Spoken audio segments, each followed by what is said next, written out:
You mentioned it just briefly, but we're about 2 years out now. End of March 2022.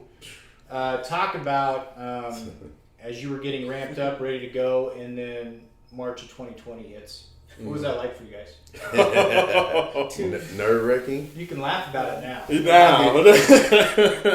It was literally 2 days of operation, and then they shut down barbershops. Yeah, I know. For me, I was freaking out because at that time I was, handling all the finances and stuff, and I'm just like, oh my god. It was very stressful overall. However, so I would say March, like leading into it, stressful. Things shut down. And I was just doing my due diligence. Finding any kind of way for us to kind of stay afloat. Sure. Through the time, so we weathered the storm through that. Mm-hmm. I would say I felt comfortable after things opened back up because. How long were you shut down? Not to interrupt. No, you're fine. March to June. We didn't because we reopened until Father's Day weekend. Right. Yeah. Okay. Right. And I believe we actually opened up a little bit later after We they did. okayed everything because we wanted to make sure that we crossed all of our. We did. And the business T's. model changed. Right. Business model changed, crossed our T's, dot our I's when it comes to sanitation and everything because that was a big deal at the time. Right. So, we had to alter our operations just a little bit. But June, we got started back up. And honestly, to me, that's where I noticed the pandemic probably worked a bit in our favor because people were more open to, I don't want to go into a barbershop, sit with other people and wait. You guys can come to me. I'll get in, get out. I can do my waiting at my house. Yeah.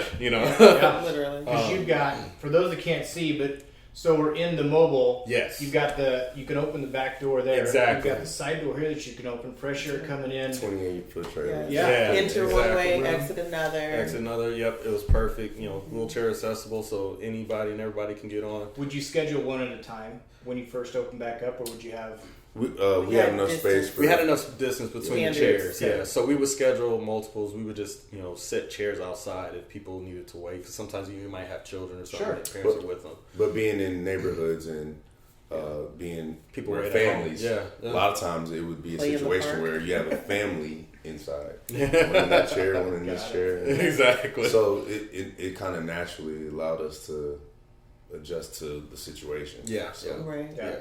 So there was some spacing of scheduling, but we were fairly able to take care of of multiple customers at a time. Sure. But like I said, that when we opened back up, I felt a lot better about our situation because, like I said, I feel like people were more open to the concept of hey, mobile. You're coming to me. Didn't have to sell it. Exactly. It made it so much. It was easier. different. But you I didn't have have a to sell unique, it. I have a unique perspective of that time. Yeah. So by being in this trade for, like I said, 20 years now, COVID hitting was the weirdest thing. Yeah. So by having that time off, little things you start to notice, like I physically started to feel better because I'm not standing. And going from being nervous and worried about the business, I started to physically feel better. Yeah. And I'm like, oh, this is great, actually.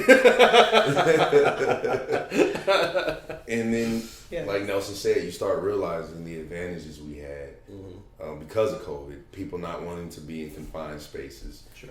People being more selective of where they go because then there's a higher premium on professionalism. Yep. How does this place keep their equipment sterile or all those little things Their space clean. You're going to be judged a bit harshly on that. Yeah. So all those things started working in our favor, and I'm like, oh, we're good. But then the funny part is going back to work and being excited for the mobile situation. I'm like, let's do it. I'm ready. Right. I'm like, this is easy. Yeah. Then I put a mask on. And I'm like, okay. That's an adjustment. All right. And then the first person comes in. Things have been shut down. And we're booked approximately every 20 to 30 minutes. Okay. And I'm like, okay. I can't breathe that well. But this is easy. And their hair is But grown then you're out like, 5 oh, inches. this isn't just a haircut. Yeah. This is 3-4 months of hair that has been cut. Yeah. And then the next thing you know, the whole day just took a toll on you because it certain just little The details you adjustments. forget the adjustment. Yeah. There was a lot of hair. I'll tell So you. there was that. a lot of hair. There was a lot of fixing problems because moms and dads were just Trying to cut butchering. themselves. Yeah. And so Just a bang. I feel like I worked to an inch of my life trying to fix haircuts and trying to breathe at the same time. Yeah. So that's all my mind goes to during that time. Operations perspective. I tell you. Well, I think that's a good. It encapsulate as a small business owner, like you are so excited to finally get going, It's so true. but you work yourself to the bone some days. Yeah. And it's kind of that mix of I love what I do, but I don't like not being able to breathe, or I don't like working myself to the bone all the time. And Or if someone's out. Oh, go ahead. And no matter how prepared you are, life and business will throw different things at you, or there's always something that you didn't consider. Right. Yep. And so just being able to make those adjustments. Especially during COVID where, hey, I was exposed. So now, guess what? We have to cover that shit. Somebody's out. Yeah. So that's part of, it's, people love the idea of being a small business owner, but then we don't always consider the side of when something needs to be fixed or done or someone can't make it, guess what? It's on you to go ahead and improvise and make sure the excellence factor is still maintained. Yep. So there are a lot of early mornings, late nights, cold weather, and especially with towing, there's a whole other aspect of literally being in snow and you have to put the trailer back onto the truck to tow. And it's a lot. We learned a lot from that perspective, for sure. I can't wait to have my own personal RV. I'm like, I got this. I know exactly what to do. I'm changing the oil. That's awesome. So, but that component of just you don't have someone to always call, so you better figure it out. Yeah, absolutely. Well, thankfully, I have them to call. Right. Which is my probably favorite component is we grew up very close. Yep. The three of us, we have other siblings, but the three of us are closer in age, and just me being the youngest and having older brothers, I love working with them because I understand them. They get me. They get my jokes. Yeah. I don't have to over explain, and that piece for me is just I enjoy it. Yeah. And so it makes it all worth it. Has the family dynamic been, for the most part, a blessing for you guys? I believe so. Yeah. It has been both. It's been both ways. It's hard though. It is very hard because we know each other. We know each other so well. You're less likely to be nice. Right. Yeah. But politically correct. But I do feel like the familiarity has kind of helped us out in a lot of different aspects to, like I said, for one, surviving the pandemic, and for us making it as long as we have. Yeah. We've done a fairly good job, working together to, make things work. And then, two, kind of all of us handling our piece. So he talks about how he handles, the hair cutting and, the relationships of, the people that come on. Danielle's done an excellent job of kind of, the logistics of, the trailer, where we need to be at, and providing that support, as well as she jumps on and does hair as well, right? And, for me, I'm, handling the background, the dirty work as far as, things with finances, certain customer relationships or vendor relationships. Just kind of, and like I said, we've all taken our piece. And, we've done pretty well. And, we meet every Sunday, where we go over things of what's happening and schedule things out. And, we hold each other accountable. Like I said, I enjoy working with my family, but at the same time, we still, know what we need to do professionally to keep this place. And of course, the arguments are a bit different. They are different. Yes. That's what I said. They are a little bit different. It's not as structured. Right. The good thing is, kind. since we're a family, we come back a lot easier than, even in my experience. We do. It's kind of like, it doesn't hold, and issues don't remain for very long whatsoever. because it's just like, all right, I'll go back to talking to you. But it was your dad and your dad and his brother that had a grandfather.